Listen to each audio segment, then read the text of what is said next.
Hello again, everybody. I'm Roger Hoover. Glad to welcome you back to the Crimson Tide Sports Network, and welcome to this Thursday edition of Crimson Drive, driven by Tuscaloosa Toyota. Make sure you check them out at TuscaloosaToyota.com. We're excited that football is back after the open day last week. Now we're gearing up for Saturday's game between Alabama and the LSU Tigers. We will go through our headlines thanks to our friends at RJ Young. They have furnished us with this smartboard to go through all of the headlines for today. And of course, RJ Young is the official technology solutions provider of Crimson Drive.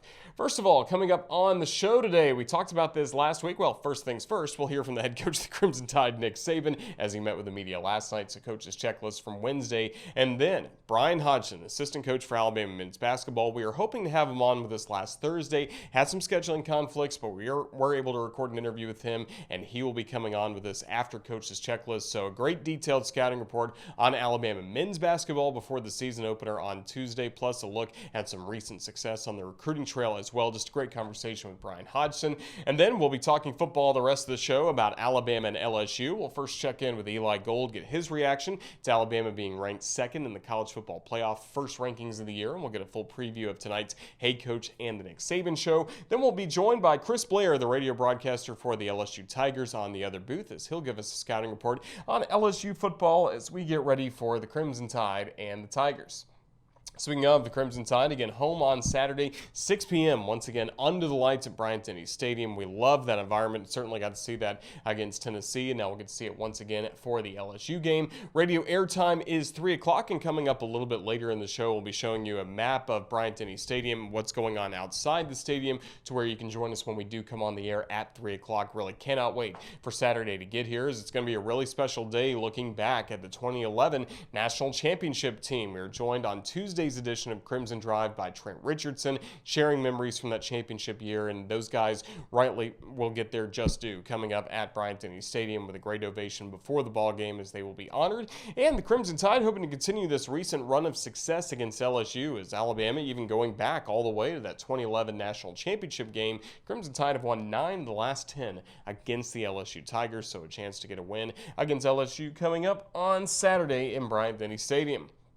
Basketball teams, both of them really starting to get active and ready to go. The women's team will have their only exhibition game of the season coming up tonight at 6 o'clock against Alabama Huntsville. We will not have a radio broadcast for you for that ball game, but we will be back getting ready for this doubleheader on Tuesday night. Yeah, we're going to be talking some basketball a little bit on Tuesday's Crimson Drive, as we will have the women's game first against Charleston Southern at 5 o'clock, then the men's game against Louisiana Tech at 8 p.m. Radio coverage for both of those games we'll have you taken care of here on the Crimson Tide Sports Network. And I mentioned as well, Bryan Hodgson's coming up to talk Alabama men's basketball in just a bit.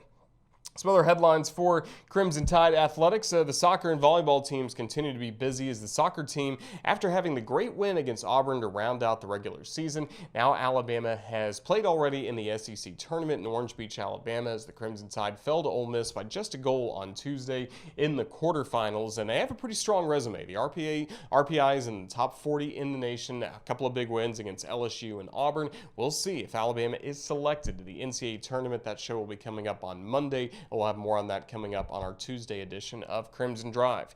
Volleyball team last night played in Starkville and fell in 3 sets to the Bulldogs, and now one of the better teams in the SEC, the Arkansas Razorbacks, coming to town this weekend for matches on Saturday and Sunday. SEC Network Plus will have the broadcast coming up on Saturday at noon, then 1 o'clock on Sunday on SEC Network. So make sure you watch Alabama volleyball coming up this weekend. Around football, we have basketball, we have everything coming up here as we get into a very busy month of November.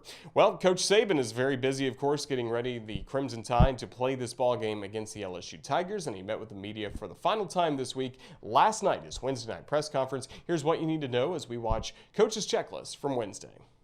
Well, I think what we've tried to emphasize this week, especially coming off a bye week, not being in the rhythm of sort of a normal week, is how important preparation is. I mean, I don't care what you're doing. Even if you're cutting down a tree, you may spend 4 or 5 hours preparing to do it, and it takes 10 minutes to cut it down. So, you know, the important thing is guys stay focused. We've been good. The players have been good. I thought the energy and enthusiasm in practice this week has been good. So, you know, they got a lot of good players, and this is going to be a challenging game for us. It's always a tough physical game with these guys. So, we definitely need to, you know, challenge each other. I think that's one of the things that is important on any team, that you have the kind of leadership that challenges each other, and there's more than just one or two people that do that. And you challenge them so they do the right things, and it creates value for them. I don't care if it's off the field, on the field, in the classroom, and I think it's important that we influence and impact people in a positive way so that they have a better chance to be successful. He's practiced well. You know, he's been able to practice, hadn't had any issues or problems. They'll do another check on him, you know, at the end of the week and see what the plan is relative to clearing him, you know, for the game, but we'll just have to wait and see on that. Yeah, well, this is November, all right, so it's important to start it the right way. Play one play at a time, one game at a time, one quarter at a time, one team at a time, and be able to maintain your ability to stay focused so that you continue to improve as a team. And, you know, from my perspective, I don't want to wear the players out so that our explosive movement and our speed is going in the wrong direction through a long season. So, we want to make sure that, you know, we're sort of going in this direction physically, but keeping the right mental frame of mind, psychological disposition to work and practice. One of the things that has been pretty obvious is the guys that practice well, they end up playing well. And, you know, so because you develop consistency in your habits and what you do every day. And I think that's something that we really tried to stress with the players, and I think we've done a better job of practicing the last couple of weeks. That's the head coach of the Crimson Tide, Nick Saban, as Alabama gets ready for the LSU game coming up on Saturday in Tuscaloosa. I know a lot of you are excited about football. I know a lot of you as well are excited about Alabama basketball, as the men's and women's teams will have a doubleheader coming up on Tuesday to kick off the regular season. And earlier this week, we were pleased to be joined by Bryan Hodgson, Alabama assistant coach on the men's team. He has been really busy recruiting, getting his team ready to start this season, and it's time for a conversation with Coach Hodgson, one of our favorite guests here on Crimson Drive, to get really a detailed look at what Alabama's done, not only in recruiting, but also as we get ready for the start of the season. You're on the road recruiting. This has got to be a busy time of the year, Coach, but I'm sure a time of the year that you love.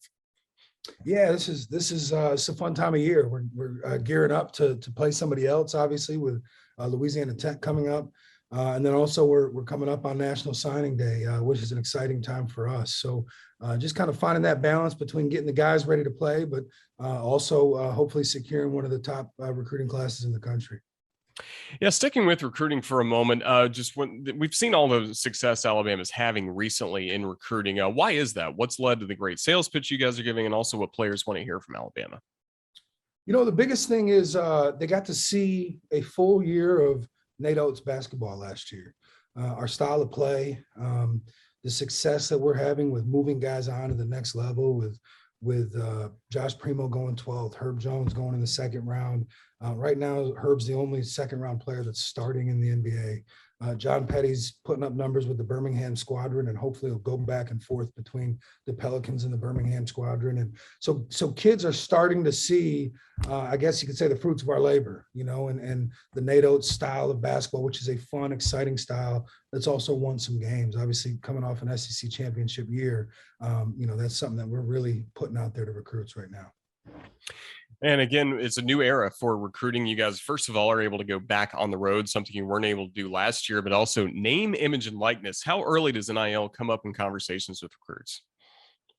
You know, it comes up pretty early, but I'll tell you this: we've kind of taken the stance on it, and it's great that kids can now benefit off their name, and you know, we've got kids that are signing deals already on our current roster, and it gets asked about in recruiting. But I'll be honest with you, we want guys that are dedicated to their craft, and their main focus is on winning basketball games and getting better while they're here, because the ultimate goal is, if you do what you're supposed to here and you can potentially get drafted, that name, image, and likeness money ends up looking like a pocket change. So, you know, it's great. I think Alabama's a great place to be for as far as name, image, and likeness is concerned. The state of Alabama loves the Tide, and we've got a national name, but we don't really spend a bunch of time on it, to be honest with you. And also with recruiting, you got to be proud that Alabama's recruiting classes the last few years, you're keeping some of the best players in the state of Alabama right here going to Tuscaloosa for school, but also nationally, you're able to fit your needs by recruiting the best players. Yeah, it's something we did with Coach at Buffalo. Our goal is to find guys that fit our system. We're not necessarily looking at rankings or where they're from. Obviously, if there's a kid from the state of Alabama that's good enough to play for us, we're going to try and go get them. But outside of that, we're going to scour the country. We're going to work. We're going to outwork people, and we're going to find guys that fit our culture and our system. And I think we've done a good job of that. And obviously, the plan is to continue to do that moving forward. Looking at this year's Crimson Tide team, first of all, an exhibition win against Louisiana. What did you learn about your group against the Raging Cajuns? Learn that Louisiana is really good. That's a lot of credit to Coach Marlin and that team. They're going to be a tough out in the Sun Belt Conference. They've got multiple guys on that roster that could start on a lot of teams in the SEC. And the best thing about those games, we have mixed emotions from the fan base about our schedule, right? We're playing this extremely, extremely challenging schedule, but that's a Nate Oates deal. I mean, we did it at Buffalo and we're going to do it here. And our reason is we want to be tested early. How do you improve if you're not tested? And we got tested against Louisiana. I mean, we were down the entire game. Obviously, we were missing a couple key pieces, but we were down the entire game, and we were able to come back and gut out a win, which is a big deal. Some teams don't get the opportunity to do that or be put in that scenario for 8-9 games. So we're excited about that, and it's not slowing down anytime soon with a team, Louisiana Tech's coming in, and I mean, they're projected to be an NCAA tournament team. So we're looking forward to it. It's going to be a test. We could talk for the next 3 hours about having to replace a lot of things from last year, whether it's scoring, whether it's defense, but how about leadership? Who are some of the guys that are starting to emerge, whether they're newcomers or players that have been here before, that are really trying to step up and fill that leadership void? To be honest with you, it's all of our returners that played significant minutes last year. I could go down the line. Jaden Shackelford, he's got a bigger voice in the locker room and on the floor. Keon Ellis has really, really developed into a leader, into a really, really good two-way guy for us. Extremely vocal and one of our better leaders on the defensive end. Javon Quinn taken a major, major step forward. Juwan Gary's taken a major step forward, and they all bring something different to the table as far as, some lead by example, some are a little more vocal than others, but we've got a bulk of our scoring back, and we've got, some pieces. Juwan's a guy that really came on at the end of last year and provided us with some huge minutes, and he's kind of taken that and run with it. So we're excited about the core group that's back, and they've done a great job teaching and helping to mold these new guys. Speaking of the new guys, JD Davidson, everyone's been talking about him, had the big dunks at the Tide tip-off and just comes in with so much buzz. Just what do you make of the preseason that he's had as he gets ready for his freshman year? The best way to put it is the buzz is real. JD is a special, special kid. He's a special talent, but he's also a special person. He was a very quiet kid during his recruitment. We didn't get much out of him. It was kind of yes sir, no sir. But he got here and he really opened up, and I enjoy every second I'm around him. He loves the Tide. He wants to get better. He's in the gym. He doesn't conduct himself or carry himself like he was this highly touted 5-star that got all this attention. He's came in here with a chip on his shoulder, and he's really, really excited to show off his ability in his home state. So we're really, really excited to have him. We had to wait a long time to see Javon Quinn on the floor in an Alabama uniform, and last year he was so good coming off the bench, ends up being the most outstanding player in the SEC tournament. What do you make of the preseason he's had and what he's ready to do this year for Alabama? Javon's a special kid. I mean, you go back to some SEC games there towards the end, especially in the SEC tournament, then into the NCAA tournament. There wasn't many people that could guard Javon and stop him from scoring. So Javon did what we needed him to do last year. He bought into his role. We've asked him to increase his role this year and be more of a leader, be more of a vocal floor general, and he's done that. Javon's a guy that if you need a basket and the ball's in his hands, you feel good about it. So we're excited about that. He's had a great preseason. He's really putting in the work. He's really adjusting and learning the offense even more. So we're excited to have him out there and to have a backcourt of, to be honest with you, a backcourt of him and JD and Shaq and Keon. We'll put that up against anybody in the country. Yeah, the combinations are really fun with this team because you guys can play small if you need to. You can play big if you need to. You got shooters all over the floor. That's got to be exciting for you and the rest of the coaching staff, knowing that there are a lot of different pieces to this puzzle, but at the end of the day, you have a lot of great tools to work with. Yeah, and it's great because the biggest thing is these guys love and care about each other. So sometimes when you have that much talent in a specific position, especially at the guard spot for us, there can be some animosity, there can be some, mixed emotions. These guys push each other every day. And they know that if they don't bring it, then there's another guy right next to them that's going to. And it's back to the old saying, iron sharpens iron. And it's been really, really good for these guys. They make each other better every single day. They're all really, really close friends and teammates off the court. So we're looking forward to kind of seeing what that comes to. And how about with your post players? Who's really starting to assert themselves, whether it's Noah Gurley, looking at Charles Bediako, Alex Chico as well? Yeah, Noah, we made the decision to go get Noah after he gave us a hard time the 2 times that we played Furman. So he put himself in the transfer portal. We saw it and we were like, you know what? We might want to go get him. He's brought a different dynamic to us, a dynamic that we've seen from some of our post players the last year that can step out, make a shot, can also put the ball on the floor. Noah brings a different dynamic. It's hard to decide if you're the opponent, whether you're going to guard him with your 4 or your 5. We can put a lineup out there that's him and Charles Bediako. And Charles, for a freshman, is just making huge leaps in development. He's straight business. His work ethic is unbelievable. He gets better every single day. And we're excited to have him here. He's a guy that could really make an impact as a freshman. And to be honest with you, his counterpart, our other Canadian forward, Keon Ambrose, is making huge leaps himself. Went from a guy that kind of just accepted his role last year, was a great teammate, gave us good minutes here and there, but was playing behind some really good players, never complained once, came with a chip on his shoulder this year. And I think people would be excited to see the improvement that he's made. And then as far as Alex Chico, we're just starting to be able to kind of see what Alex is capable of. That Achilles injury is no joke. Obviously, we've seen with some NBA players that are still out, like Klay Thompson. Some of these guys have had Achilles injuries. They're nagging and lingering injuries, and he's done a great job in his recovery. We're just starting to get to a point where with him where he can go through a full practice and kind of get through every drill we're doing without having to sit out and take a break. So we'll hopefully see even more from him in the coming weeks. Well, of course, we're looking forward to the start of this season for Alabama, but there will be a couple of moments like coming up this Saturday to look back at how special the year was. The championship rings. You got to be excited. A lot of the guys already have the rings, but formally recognized at Bryant-Denny Stadium during the LSU game. That's got to be tremendously exciting. Yeah, it's the rings. The rings are special, and I'll tell you this: that's a special place to accept a championship ring. A special game to accept the championship ring. Obviously, we know who we beat in the SEC championship, and we know the rivalry that's there in football.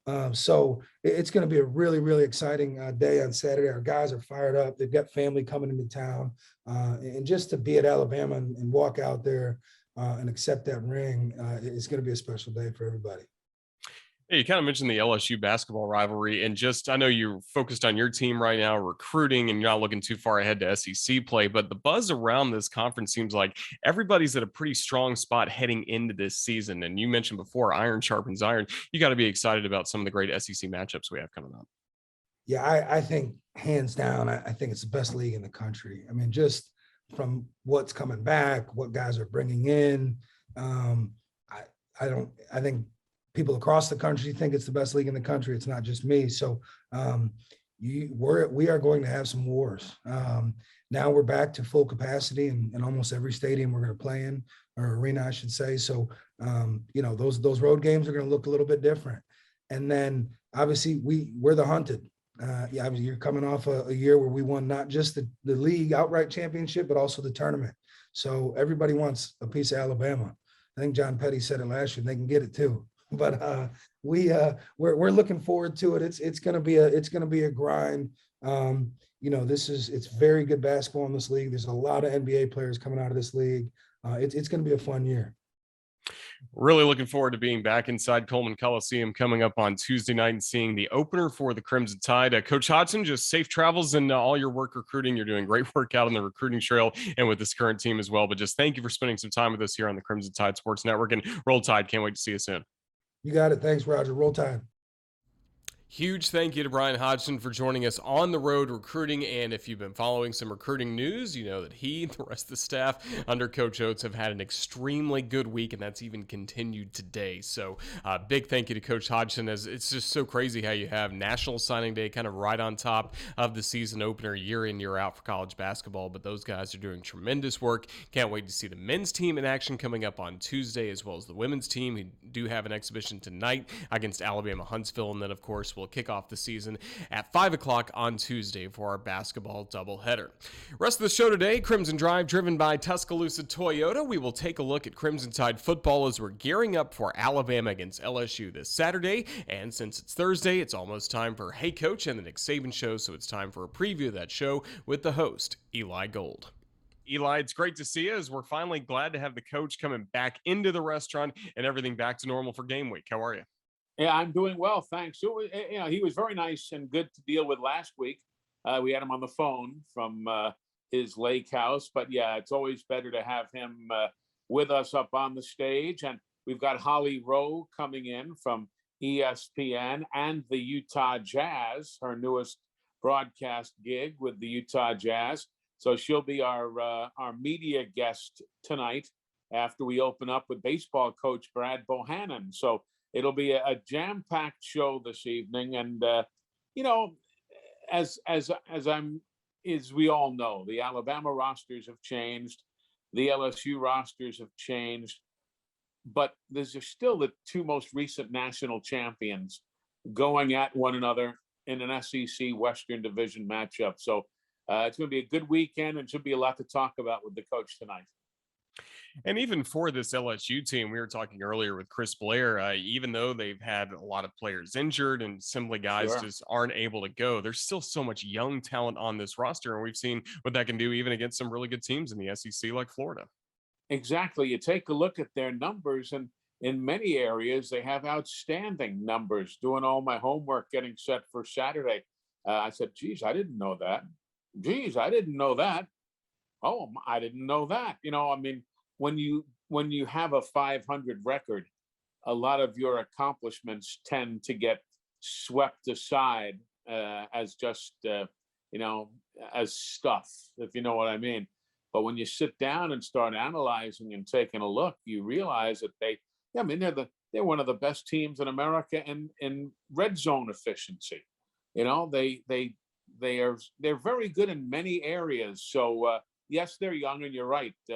There were so many guys who I deleted off my spotting chart because of injuries and so on, that clearly they're not I believe, if I'm not mistaken, there are 11 guys who were projected to be week one starters for LSU who are not on the roster as we sit here and talk today.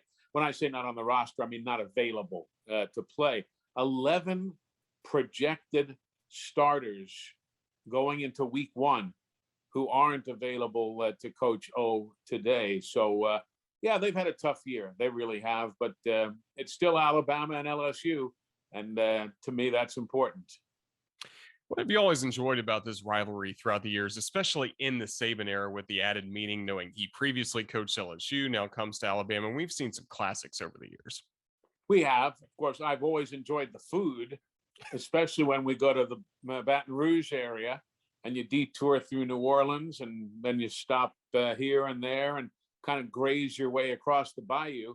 But there have been outstanding games. I always think back to TJ Yeldon's touchdown, and my color man at the time, Phil Savage, coaching TJ down the field in the middle of my play-by-play.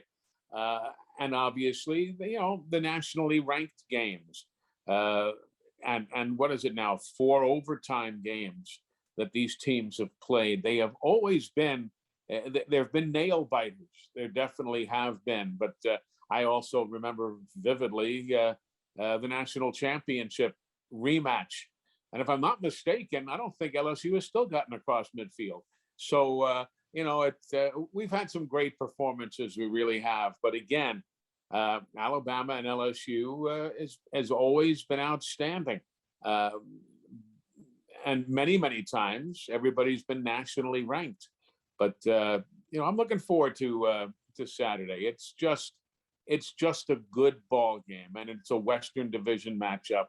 You can't take it lightly. You just cannot take anybody in this day and age lightly. What was your reaction to the initial college football playoff rankings? We see Alabama number 2, right behind Georgia at number 1. I thought it was a well thought out ranking, and I'll tell you why. And I know there are a lot of places all across the country that don't agree with Alabama at number 2. But the simple fact is this: it will take care of itself. If Alabama wins out, which includes not only LSU, New Mexico State, Arkansas, and Auburn, but also Georgia, well, Alabama's going to be number 1. It'll take care of itself. If Alabama does not win out, well, they're not going to be number 1 or number 2. And again, it will take care of itself that way. So I thought the committee did a good job. I know I heard from a buddy of mine today at Cincinnati who was certainly not pleased. But there are facts here, the strength of schedule and so on. But yeah, I thought Bama was placed correctly simply because as the games unfold here down the stretch, everything will take care of itself, positively or negatively. But that's why I thought they placed the Tide correctly. We're excited for Alabama football against LSU. And Eli, by the next time you and I talk next week, we'll be talking as well about a little bit of basketball. You got to be excited for the doubleheader coming up on Tuesday inside Coleman Coliseum as we start a new season.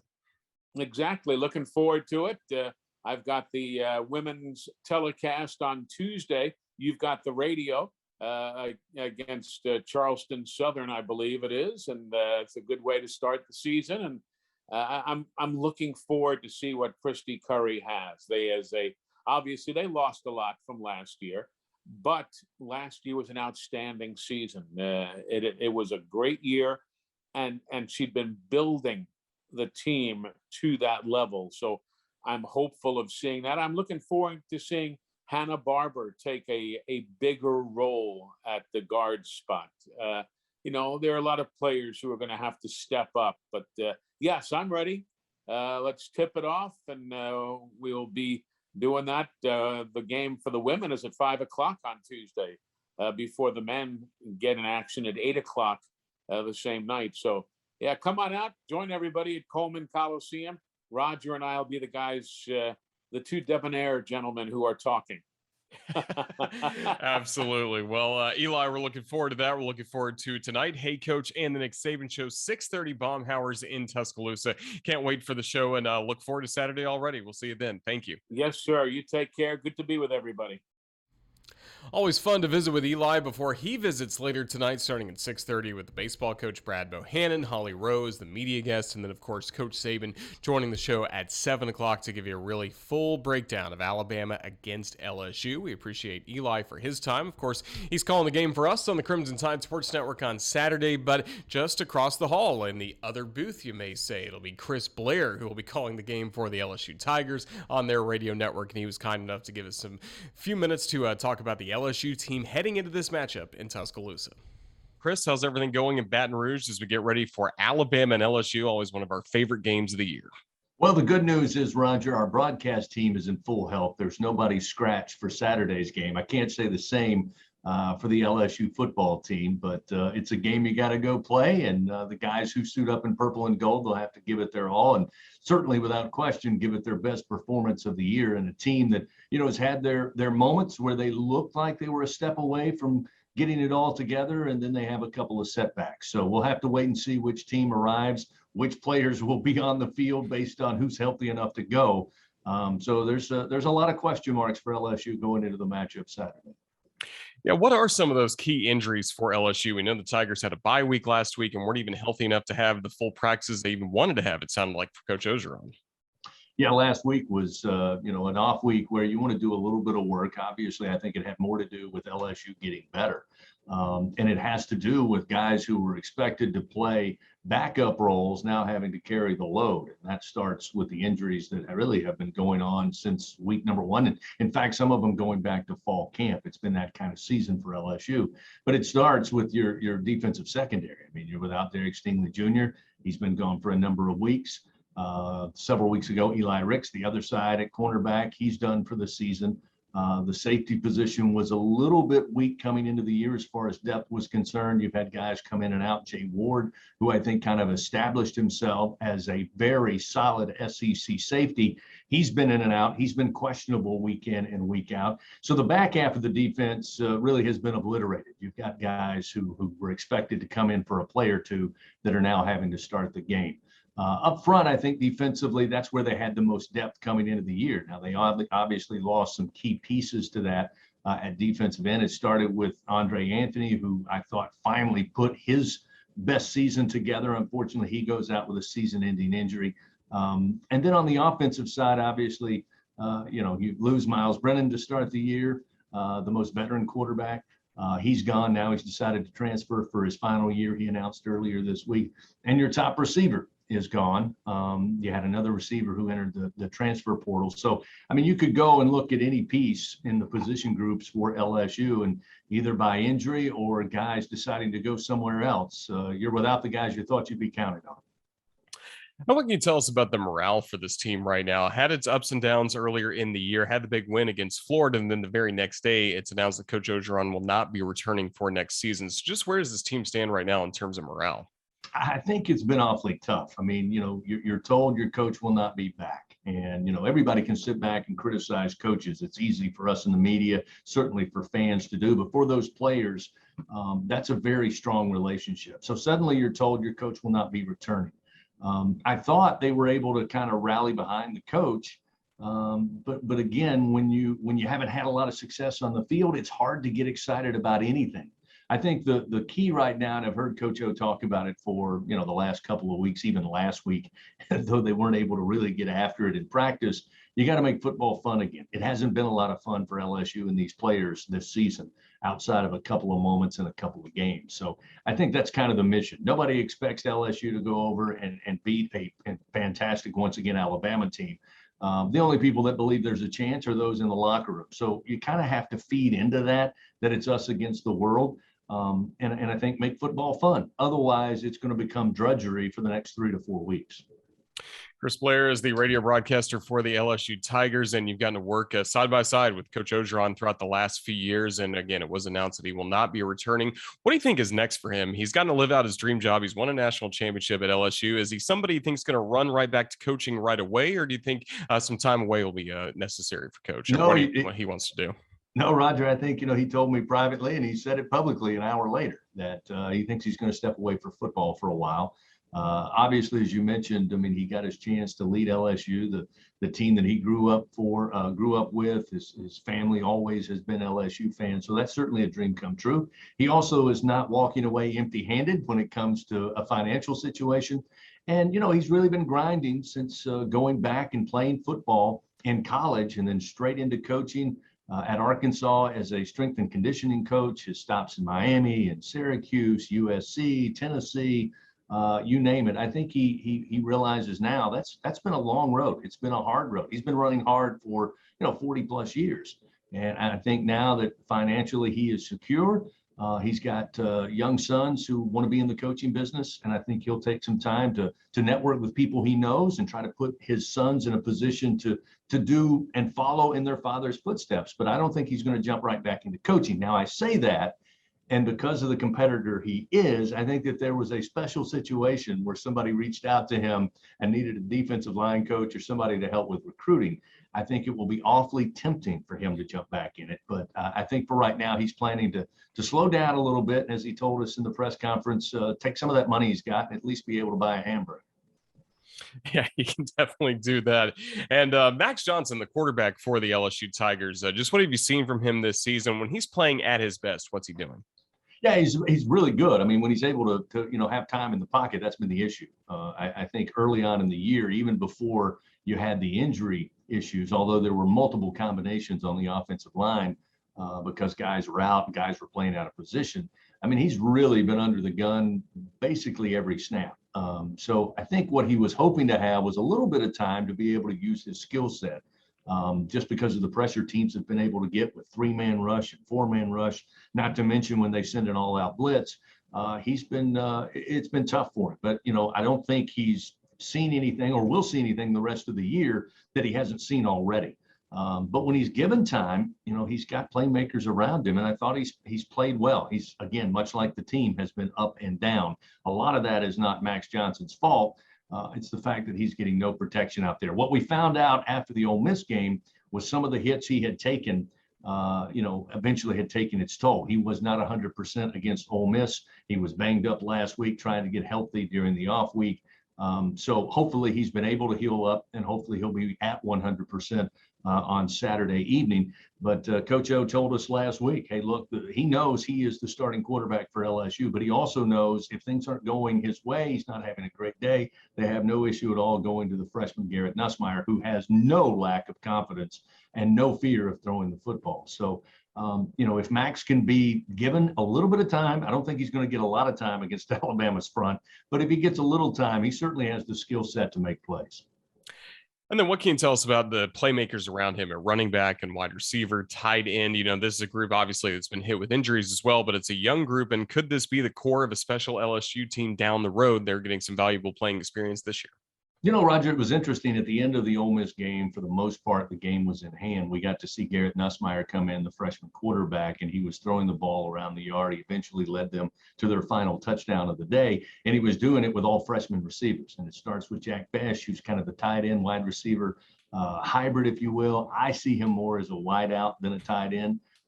But he's phenomenal. When he doesn't miss much. When you get the ball in his vicinity, he makes the grab, and rarely does he go down immediately. You can almost always guarantee there's going to be yards after the catch. Malik Neighbors is a playmaker. He was banged up a little bit in fall camp, but he's got plenty of speed. He's got great hands. Another true freshman receiver on this team. Bryan Thomas Jr., a very athletic freshman receiver who's got size, he's got great hands, he's got a great vertical. So, yeah, I think that you're looking at a good core of players that are in this freshman class that will grow up together. They can make plays. And, as it turns out, as we're now the backstretch of the 2021 season, as I mentioned earlier, these were guys who you thought would see a little bit of action. Now they're having to do it all. So I think not only are they uber talented, but I think the fact that they've been thrown into the deep end against the SEC defenses means they've gotten the experience that otherwise they may not have gotten in their freshman campaign. So the running back position just has not come to fruition. Ty Davis-Price obviously is the experienced running back. But again, when your offensive line is struggling, there's not a whole lot you can do. Those special backs are the ones who can create their own holes when it's not there. LSU doesn't possess any of those running backs. They need to have a little bit of crease, get to the next level, then they can use their skill set. When they're able to do that, obviously Ty Davis-Price had a huge game against Florida, and you've got some young backs behind him. Corey Kiner, who was Mr. Football in the state of Ohio, is a talented running back. Armani Goodwin is a talented running back, but they're not the type that is going to create their own hole. They're not battering rams. They need a little bit of an opening to make things happen. And that all relies on what happens up front with the offensive line. Well, the last time that LSU came to town in Tuscaloosa was 2019, and Tuscaloosa really was the center of the college football universe that day. You had Joe Burrow versus Tua Tagovailoa, two undefeated teams. Top 5 matchup. President Trump was in the building. Just how big was that game in LSU's run to a national championship in 2019? Now, Roger, there's no reason to bring up that game. There's no reason to even talk about that. Get people fired up in Tuscaloosa. That We want the comments to be buzzing here. Yeah. Oh, yeah. I think Brian Denny will be ready for the return of LSU to Tuscaloosa. But it was a great game. I mean, obviously, Alabama fans were not happy with the result. But I think if you were a third party just looking for a great college football game and a great college football battle, it was certainly one of the best between LSU and Alabama. I think the 2016 game here in Tiger Stadium, eventually Alabama won, but that game was in contention till late in the fourth quarter when Jalen Hurts made some incredible plays. But you got to go back really to 2011 before you saw a great competitive battle between LSU and Alabama. And for me, that's what I'll remember most about that 2019 game. Certainly, I work for LSU, so I look through the world in purple and gold lenses. But I also look back on what a great opportunity to be in that venue, watching those incredible student athletes, coaches, and fan bases going at it. So that's what stood out to me. It'd be nice if we can do it again in 2021, but I know on paper nobody believes that's going to happen. But Roger, as you well know, that's why we play the games. Absolutely. And that includes basketball. Before we let you go, we saw Alabama and LSU battle again last year in the SEC tournament all throughout the regular season and some great games. As we get ready for the basketball season to start, just what can you tell us about the team that Will Wade has coming back this season? You know, one thing I will say about Will Wade and also Nate Oates, the coach at Alabama, I think those two individuals, those two gentlemen, have been able to really understand and work the transfer portal maybe better than even some of the more established coaches in the top of college basketball. I think they approach it almost like an NBA front office, which, like it or hate it, that's the way you have to do it these days. And I think when you look at the pieces, I know Will Wade told us a year and a half ago, he said, look, I'm not building a program anymore. Year to year, I got to build a team. And you got to take maybe 1 or 2 young freshmen coming in. Then you've got to look around at what's in the portal and then put that team together and then recess and re-rack when you go into the next year. I think Coach Oates and Will Wade are probably as good as anybody in the country in doing that. And therefore, I think Will Wade's going to have a great basketball team. I think Nate Oates is going to have a great basketball team. So I think it's probably going to be a repeat of last year. I think we'll have some pretty good battles between Alabama and LSU before the season is over. Looking forward to that. In basketball, of course, you know, Chris and I are looking forward to hosting you guys, and baseball coming up later in the spring at Sewell Thomas Stadium. But Chris, football is up first, so we're really excited about Saturday, Alabama against LSU. It's always a blast. Just thank you for joining us and giving us some insights on the Tigers today, and have a safe trip to Tuscaloosa. All right. Looking forward to seeing you and Eli, Chris, the whole crew. Looking forward to it. It's a great venue to go to. And as I said, I hope it's a good matchup. Let's keep our fingers crossed. Big thank you to Chris Blair for joining us of the LSU Sports Network, as he'll be in town coming up on Saturday for Alabama against LSU. Time to take a look at what else is coming up around the Crimson Tide Sports Network. We'll start with our weekend schedule. It actually begins tonight here on the network. Yes, 6:30 is the start time for Hey Coach, and of course the Nick Saban Show right at 7 o'clock as Brad Bohannon, Holly Rowe, and Coach Saban will be joining Eli Gold. We had a great preview of that show with Eli earlier, so make sure you check it out coming up later on. Hey Coach and the Nick Saban Show, again, starting at 6:30 tonight. Then on the radio, we'll begin at 3 o'clock on Saturday. Our kickoff will be at 6 p.m., and then we'll have full post game as well. Basically 8 hours of coverage for you for Alabama football on Saturday against the LSU Tigers. Sunday, of course, we'll recap the game with Chris Stewart and Coach Saban for the Nick Saban television show. That'll also be archived on RollTide.com. Monday night, we'll roll it all back with Crimson Tide Rewind at 6 p.m. from Baumhauer's Victory Grill in Vestavia Hills. Eli Gold, Corey Reamer breaking down Alabama against LSU. And then Tuesday, I don't have it on the slide, but of course Tuesday, we'll have Crimson Drive driven by Tuscaloosa Toyota, starting our new week of programming, and then even basketball doubleheader that night. So much to look forward to here on the network, as well on campus here at the University of Alabama. Do remind you as well, go ahead and download your tickets now. Make sure you add those to your Apple Wallet or Google Wallet. Make sure you have those when you come to Bryant-Denny Stadium, as we really look forward to having a streamlined process. It's been so great the last few weeks, having folks already with their tickets in hand and making their way to the stage and to the stadium, as of course a lot of fans will be making their way to the radio stage, as well as we have a lot of activities scheduled outside Bryant-Denny Stadium. As I mentioned before, our radio start time will be at 3 o'clock, and that's when Eli Gold and I will be on the stage outside Bryant-Denny Stadium, right next to the Crimson Village. Really look forward to seeing a lot of you there. We'll also be having the Heisman House right close to our radio stage. Will be the Heisman House presented by Nissan. Just a cool experience thanks to our friends at Nissan, and also former Crimson Tide running back Sean Alexander will be there meeting fans, taking pictures, signing autographs. So that's all there right next to the CTSM Village. Of course, just look for the Tusca statue and you can't miss us right there on University Boulevard. Mercedes-Benz Fan Fest. We'll have a Coca-Cola kickoff zone as well. Just so many activities around Alabama against LSU.